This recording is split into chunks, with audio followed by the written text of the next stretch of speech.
बर्तमान देखंतु जिओ जो रिचार्ज प्लान रही रिचार्ज प्लान रे बर्तमान वृद्धि पाई जिओ कंपनी तरफ कहुच्छे जे जुलाई 3 तारिख रु এই নূয়া যে রিচার্জ প্লান বৃদ্ধি পাইছি এই প্লানটি জুলাই 3 তারিখ রু লাগু করা যাব। এনে জিও কোম্পানি তরফ নোটিফিকেশন জারি করা যাইছি যাকি আপনারা এই ভিডিও মাধ্যমে জানিপারে।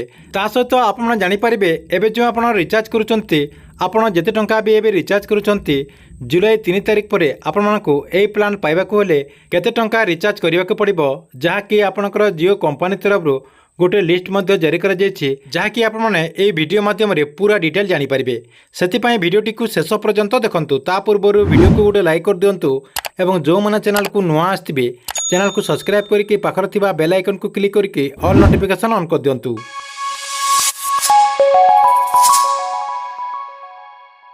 वर्तमान देखंतु जियो तार रिचार्ज प्लान को वृद्धि कर देछि जहाँकि एने नोटिफिकेशन जारी कर ये अपना स्क्रीन माध्यम देखिपे। यही नोटिफिकेशन कहुच्छे जुलाई 3 तारिख रे जिओर जो नुआ प्लान रही है नुआ प्लान टी लागू कर तेज आपण समस्ते भावुवे जुलाई 3 तारिख रे जिओ कंपनी जो नुआ प्लान रही है नुआ प्लान आसीगला आपण जो एवं प्लान टी व्यवहार कर प्लान पाइबा हेले आपण को जुलाई 3 तारिख पर केते टंका खर्च करने पड़ो जहाँकि केते टंकार रिचार्ज करने पड़ो।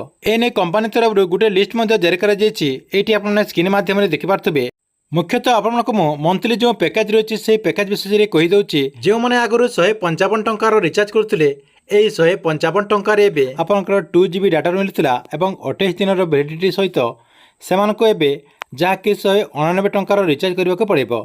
ता सहित देखो तार तले रही 209 टंका जो मैंने रिचार्ज करते आउ से प्रत्येक दिन जहाँकि 1 GB डाटा मिलता जहाँकि 28 दिन वैलिडिटी से 249 टंकार रिचार्ज करने पड़ो।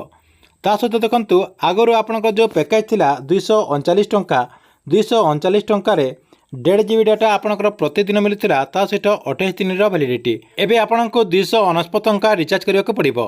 ता सहित आगर जो 249 टंका थिला एवं आपण को 2 GB डाटा मिलता जहाँकि 28 दिन वैलिडिटी सहित एवं आपण को 349 टंका रिचार्ज करने पड़ो। या सहित तले बहुत सारा रिचार्ज प्लान रही जहाँकि क्योंटा केते टंका वृद्धि होची आपने ए लिस्ट को देखिक जानीपारे। ठीक अच्छे ये आपण जिओ कंपनी तरफ आसता बहुत बड़ा गोटे अपडेट। आपण वीडियो केमती लगिला कमेंट बॉक्स रे निश्चय गोटे कमेंट करंतु एवं गवर्नमेंट जेकोसी नुआ योजनार अपडेट आप सर्वप्रथम देखा चाहूँगे यही चैनल टी को आप रेगुलर देखुतांतु।